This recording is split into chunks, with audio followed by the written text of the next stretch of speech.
ഓ വല്ലാത്ത കഷ്ടം.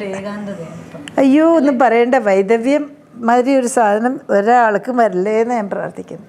എൻ്റെ ബാലൻസ് തെറ്റി. ബിക്കോസ് നമുക്കൊരു രക്ഷിതാവുണ്ട്. കുട്ടിയെ മാതിരി ഞാൻ വളർന്നത്. എന്നെ ശരിക്കും മകളെ മാതിരി അദ്ദേഹം നോക്കി.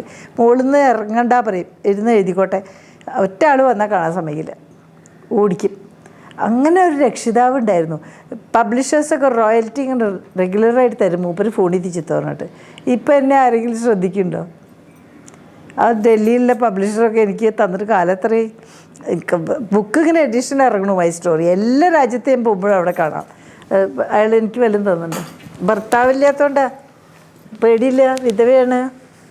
ഞാൻ പോയി കേസ് കൊടുക്കില്ല എന്നറിയാം. കേസ് എന്നൊക്കെ പറഞ്ഞാൽ ടെൻഷനല്ലേ. എൻ്റെ പേരിൽ കള്ളക്കേസ് കൊടുത്തിട്ട് തന്നെ ഞാൻ എത്ര കഷ്ടപ്പെട്ടു. അത് തെളിഞ്ഞ് വരാൻ 2 കൊല്ലം പിടിച്ചു, ചിലവും. അതുകൊണ്ട് എനിക്കൊന്നും വയ്യ. ആരോ പറഞ്ഞു സുരേന്ദ്രൻ എന്ന് പറഞ്ഞ ആൾ കേസ് കൊടുക്കുന്നുണ്ട് വായനക്കാരെ വഞ്ചിച്ചതിന്. സാങ്കല്പിക കഥാപാത്രങ്ങളെ മിക്സ് ചെയ്തു.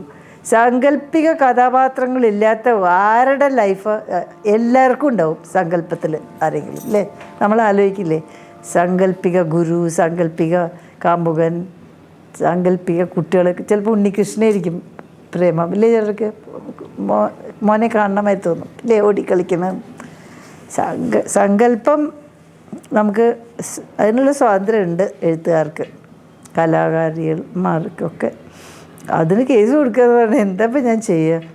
അയാൾക്ക് അത് സഹിക്കുന്നില്ല. പാപപങ്കിലാണെങ്കിൽ അയാൾ സഹിക്കും. അത് പുണ്യവതി എങ്ങാനും ആണെന്ന് തെളിഞ്ഞാൽ ഒരു ഷോക്ക് വരുമല്ലോ. കേരളമാണ് ചത്തുപോകും പേടിച്ചത്, ഹാർട്ടാണ് സ്റ്റോപ്പ് ചെയ്യും. അപ്പോൾ അത് ആ നിഗമനത്തിൽ വരാതിരുന്നോട്ടെ. പാപം ചെയ്തോളാന്ന് പറഞ്ഞിട്ട് സന്തോഷിച്ച് ചുണ്ടൊക്കെ നക്കിയിരുന്നോട്ടെ, അല്ലേ? പാപം ചെയ്ത സ്ത്രീ മതിക്കുട്ടി ഉണ്ടല്ലോ, മതിക്കുട്ടിക്ക് അത് സംഭവിച്ചല്ലോ, ഇത് സംഭവിച്ചു. എനിക്കൊന്നും സംഭവിച്ചിട്ടില്ല നല്ലതല്ലാണ്ട്. ഒരു ചീത്ത അപസ്വരം ഉണ്ടായിട്ടില്ല എൻ്റെ ജീവിതത്തിൽ. എല്ലാം പെർഫെക്റ്റ്. ഇതിലപ്പുറം സ്വാതന്ത്ര്യം എനിക്ക് വേണ്ട. സുഖമായിട്ടിരിക്കുന്നു, അല്ലേ? കുട്ടികൾ വന്ന് കാണുന്നു, എത്ര ഫ്രണ്ട്സ് വരുന്നു, എത്ര രാജ്യത്തു നിന്ന് ആളുകൾ വരുന്നു. സായിപ്പ് ഇംഗ്ലണ്ടിൽ നിന്ന് വന്നിരിക്കുക, കോവളത്ത് ട്രീറ്റ്മെൻറ്റിന് വന്നു ഭാര്യയും. ഒരു ദിവസം ലീവ് എടുത്തിട്ട് ഓടി വന്ന് എന്നെ കാണാൻ. ഏത് എഴുത്തുകാരനാണ് എന്നെ കാണാണ്ട് ഇന്ത്യയിൽ നിന്ന് മടങ്ങുക ചോദിക്കും? ഇല്ല, ആരുമില്ല. അപ്പം അങ്ങനെ ഞാൻ ഒരു 15 വയസ്സിൽ കല്യാണം കഴിച്ചു. സ്കൂൾ വിദ്യാഭ്യാസം എനിക്ക് കണക്ക് പാസ്സാവുക കുട്ടി ഇടലല്ലേ. പിന്നെ എന്ത് ചെയ്തു? എൻ്റെ ഭർത്താവ് പറഞ്ഞു പറ്റില്ല, പ്രൈവറ്റായിട്ട് യു മസ്റ്റ് ഫിനിഷ്. എന്നിട്ട് എല്ലാം പഠിപ്പിക്കും എന്ന് പറഞ്ഞു. എനിക്ക് വലിയ ദുരിതമായിരുന്നു. പിന്നെ എന്താ അറിയില്ല, ആരൊക്കെയോ എനിക്ക് വേണ്ടി പ്രാർത്ഥിച്ചു. എന്നിട്ട് കണക്ക് സ്ക്രിപ്റ്റ് പ്രൈവറ്റായിട്ട് എഴുതിച്ചു എൻ്റെ ഭർത്താവിന് കുറവായിട്ട്. ഇല്ലെങ്കിൽ എന്താ പറയുക, ഇംഗ്ലീഷ് ഭാഷ കുട്ടിക്കാലം മുതലേ പഠിച്ചു ഞാൻ. ആദ്യം തന്നെ ഇംഗ്ലീഷുകാരുടെ സ്കൂളിൽ പോയത്, സെൻറ്റ് സിസീലിയസ്.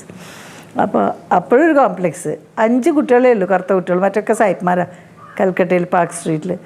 അപ്പോഴും ഞങ്ങൾ വിചാരിച്ചു എന്ത് യൂണിഫോമൊക്കെ ഇട്ടിട്ട് എന്താ ഫലം? ഈ കറുത്ത ഈ സ്കിന്നിൻ്റെ യൂണിഫോം ഉരവയല്ലോ. അപ്പം ഞാൻ എഴുതിയ കവിതയൊക്കെ സായിപ്പുമാരെഴുതിയെന്നോണ പറയവർ, ടീച്ചർമാരെന്നോണ പറയാം. എനിക്ക് മനസ്സിലായി ഒക്കെ നുണയമിലാണ് നിൽക്കണ എല്ലാം സിസ്റ്റം, അല്ലേ? നോണ പറഞ്ഞിങ്ങനെ